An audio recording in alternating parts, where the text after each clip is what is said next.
Baixa umidade, alta temperatura. Essa mistura traz problemas na saúde da população.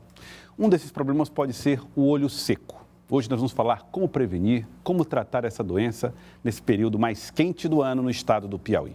Nós estamos recebendo aqui o Dr. Matheus Vilar, que já está aqui com a gente, médico, oftalmologista. Dr. Matheus, boa tarde, seja bem-vindo. Muito obrigado, boa tarde. Bom, primeiro vamos falar o que é o olho seco, né? Como é que ele se caracteriza, doutor? O olho seco a gente tem que entender como uma síndrome, né? O olho seco ele tem diversas causas, diversos fatores que atrapalham. Em vez de regra, a gente percebe o olho seco quando o paciente ou produz pouca lágrima ou produz uma lágrima de baixa qualidade, seja por fatores externos, como, por exemplo, uso de lente de contato, uso de telas em excesso, ou até algumas doenças específicas. Os sintomas são muito claros. O paciente sente dor no olho, o olho fica vermelho, coçando, ardendo. Então, todos esses fatores nos levam a identificar o olho seco do paciente. Tá bom, então a gente trouxe até aqui uma imagem, né, de um olho mais avermelhado. Esse aspecto caracteriza o olho seco? E por que causa essa vermelhidão? Isso, nem sempre o olho fica tão vermelho assim. Em via de regra, ele pode ficar um pouco mais vermelho, mas o principal sintoma são ardência no olho, lacrimejamento, o olho fica todo tempo coçando, ardendo. Quando ele usa uma tela, ele não consegue focalizar tanto, a visão fica um pouco turva. Então, o olho vermelho é apenas um sintoma, mas não é o único. Ah, tá. Então, essa visão turva também pode ser caracterizada? Com certeza. Assim, sintomas de olho, turvação visual, ressecamento ocular, ardência e vermelhidão são os principais sintomas. Tá. O que costuma se manifestar primeiro, doutor? Em via de regra, o que se manifesta primeiro são sintomas de ardência ocular. O olho fica ardendo, até lacrimejando um pouco mais, porque o olho tenta produzir mais lágrimas para compensar a lacrimejamento. Então, o paciente fica com o olho pesado, fica com dor de cabeça, um incômodo nos olhos e também vermelhidão é um dos fatores mais prevalentes. Tá, então a vermelhidão é um dos sintomas também mais prevalentes. Agora, com certeza. Como é que se pode...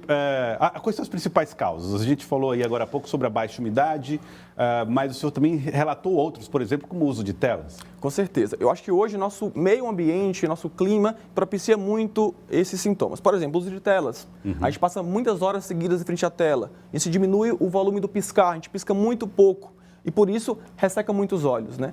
Tem o olho seco evaporativo, onde a lágrima evapora do olho. Então, por exemplo, o uso de telas piora muito isso, porque você pisca muito pouco. Então, não tem nada a ver com raios que são emitidos pelas telas? De certa forma, sim, porque quando você foca muito na tela, o raio em si ele incomoda um pouco. Mas é mais o tempo de uso e a exposição prolongada à tela que prejudica o paciente. Então, a exposição prolongada. Agora, então, ajuda, por exemplo, reduzir a intensidade da luz dessas telas? Com certeza, existem hoje os filtros de luz azul, que dessa forma diminui um pouquinho a exposição solar, mas o tempo é essencial. Muitas horas seguidas vai dar muito sintoma, poucas horas vai dar menos sintoma.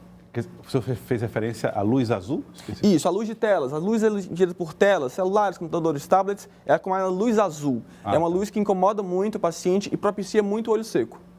Tá certo. Vamos falar agora a respeito de lentes de contato, porque a lente de contato, obviamente, ajuda o paciente a enxergar melhor. Mas tem que ser usado com prudência? Com certeza. A lente de contato se entender como uma barreira entre o olho e o meio externo. O nosso olho precisa de oxigênio para respirar.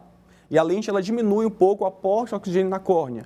Então, é a mesma coisa. Se você usar direito, poucas horas por dia, de forma adequada, trocando a lente de contato quando preciso, não há nenhum problema. Agora, usando demais, muitas horas por dia e não trocando adequadamente, você está sujeito a maiores sintomas por olho seco. Nesse período de clima mais seco e mais quente, a lente de contato precisa ser reduzida?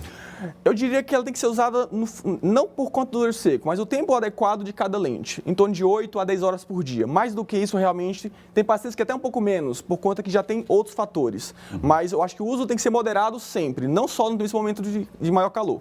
Uso de colírios aplicado a quem usa lente de contato, como é que deve acontecer? Eu acho que o colírio ele pode ser utilizado, não é obrigatório a pessoa ficar usando colírios o tempo todo, mas desde que ela já tenha um olho seco, é sim válido que ela utilize lente de contato com colírio regularmente. Tá, vamos falar agora um pouquinho a respeito de outra coisa que é fundamental nesse período, que é o uso de ar-condicionados. Ambientes com ar-condicionados são prejudiciais aos olhos? Com certeza, por dois motivos. Primeiro, porque ele baixa a umidade do ambiente, então, quanto menos umidade, mais sintomas o paciente deve ter. E segundo, pelo vento, pela exposição direta do vento, o que causa mais evaporação da lágrima.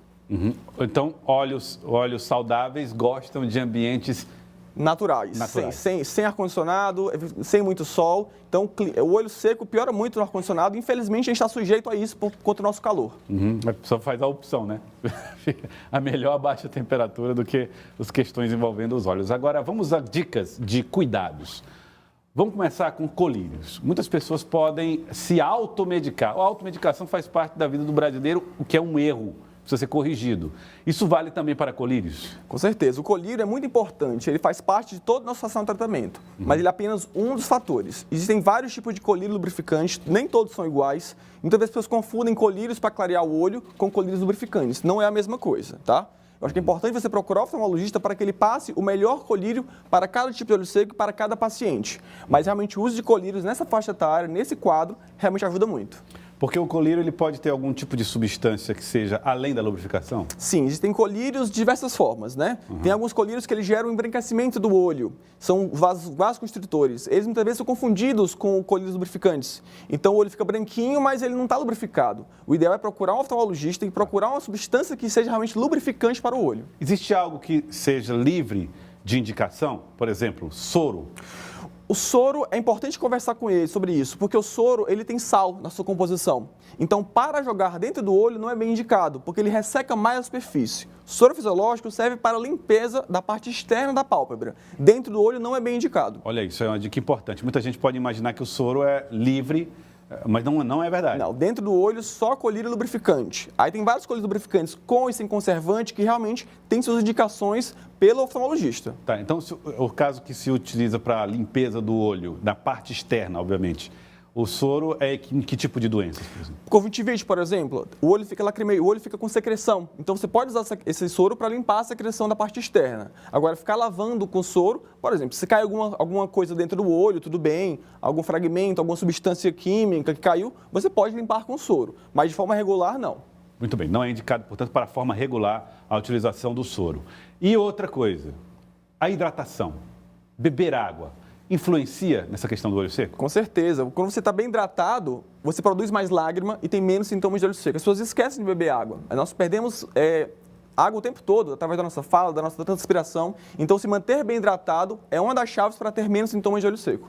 Muito obrigado. Olha, queria agradecer ao senhor, doutor Matheus. Muito obrigado por ter vindo aqui ao Jornal do Piauí, ajudado o nosso telespectador a entender mais sobre como cuidar dos olhos em um período tão crítico, né, que é esse da baixa umidade. Obrigado. Muito obrigado, boa tarde. Muito obrigado mesmo, doutor Matheus. Obrigado pela participação aqui no nosso Jornal do Piauí.